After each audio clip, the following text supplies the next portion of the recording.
A big focus, well, the sky over Haifa lit up in flames hours after massive explosions ripped through the heart of Tehran. It's actually day 3 of a war that's no longer just shadow play. This is an open conflict between Iran and Israel, and it's spiraling. In Israel's seaside town of Bat Yam, apartment blocks lie in ruins and at least 14 people are dead, many of them women and children. This after Iran launched over 70 ballistic missiles in one of the most direct assaults on Israeli cities in modern history. But the human cost is even more staggering in Iran. Over 224 people killed, 1,400 injured, and Iran claims 90% are actually civilians. Missiles have struck everything from defense ministry sites in Shiraz and Isfahan to residential squares in Tehran. Israel says Iran started it. Iran says Israel struck first, targeting top military commanders, nuclear scientists, even the foreign ministry building.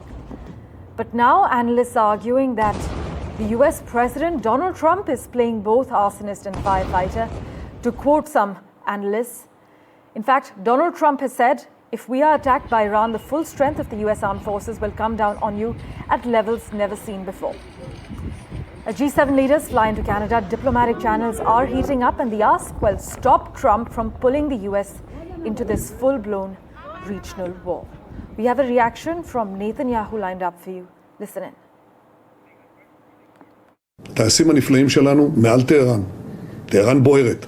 אבל אנחנו מכוונים לא לאזרחים, אם כי אמרנו להם להתפנות. הם מתפנים. בפינוי המוני. זה קורה עכשיו. אתם לא שומעים את זה, כי האיראנים מסתירים את זה. אבל זה מה שקורה.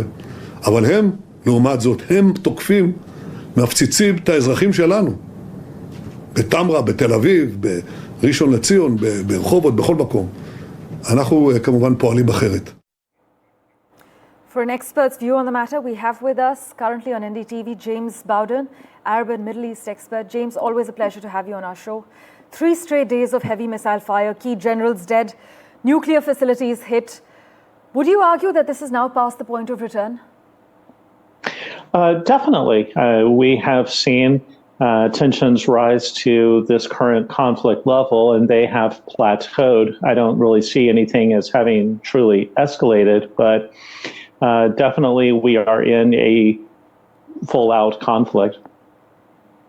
James, would you still say this is a limited conflict, a limited war? Is this a regional free-fall that's being disguised as surgical warfare? I really don't see it as a regional war. In order to get to that point, we would have to see a larger number of countries enter in. Okay. We have seen Jordan, we have seen Syria intercept or be willing to intercept missiles, but those are all coming from Iran. They are not fighting against Israel. And so if it is a regional war, it is the region engaging against Iran. So yeah, that term is very tricky. It really is a long-distance war between Israel and Iran. Meanwhile, Iran says, James, that America currently is complicit. Is this already a US proxy war, or is Tehran trying to drag Washington in? Where do you think Donald Trump stands currently? Who's really calling the shots?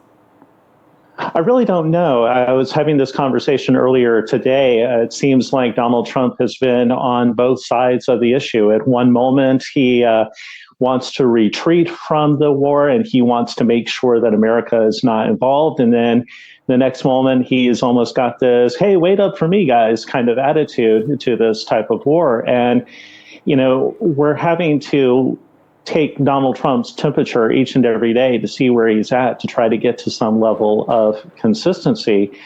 And I would definitely say that the United States likely has been providing some intelligence support, satellite imagery, maybe even some transport, but I don't see the United States as being inherently or intrinsically involved in this conflict. This is largely Israel acting on their own and acting really against the United States. Donald Trump wanted basically what was shaping up to be the JCPOA 2.0. And the Israelis stepped in and took that from him. And I think that he is very upset about that. And there are a lot of people in Washington that are kind of tugging him both ways. I would really assess that a lot of times the statements that you hear or read about on Truth Social come about from the last person he talked to. So if he talked to somebody who's in favor of strikes, then he's coming out and saying, we're going to back Israel. If somebody goes to him and says, no, we can't do that, we've got to pull back, then he's like, oh, yeah, we've got to pull back. This Donald Trump is very different than the one that we dealt with in the first presidential term, very indecisive.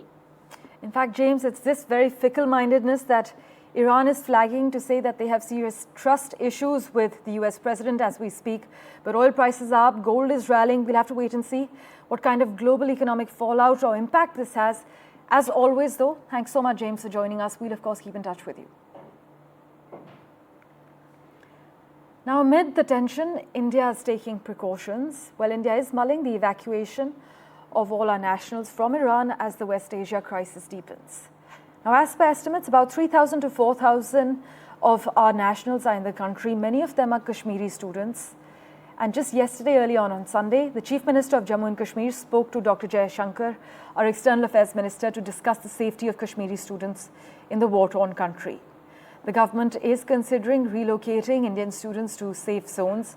There has been a latest advisory that's been issued. The embassy has reassured us that they are in touch with local leaders and they are considering evacuations from Iran.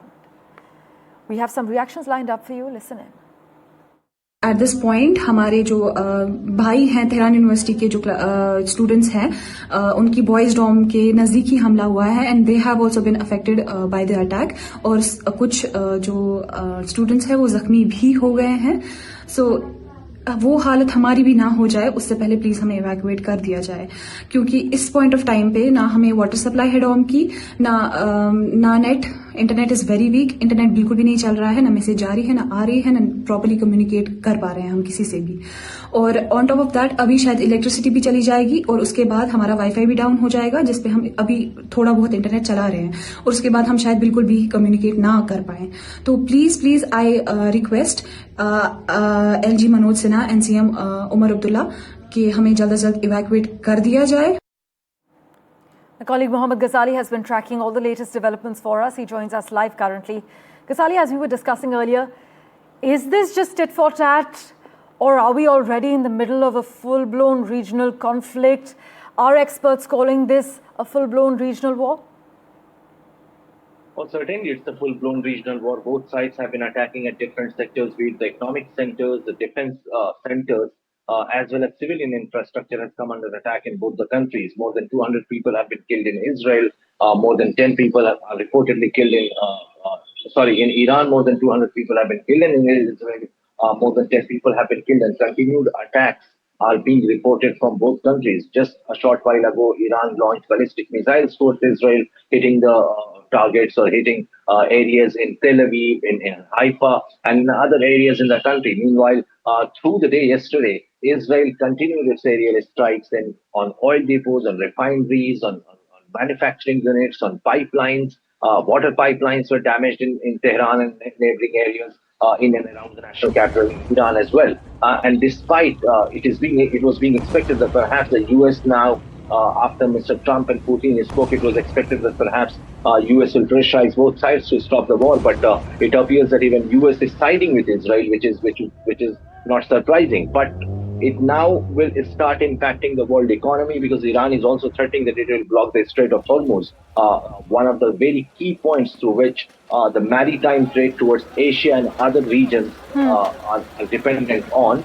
It will also impact the oil supply to India and other countries. Right. So we'll have to see that how far Iran and Israel can drag this war, for how many days it will be stretched.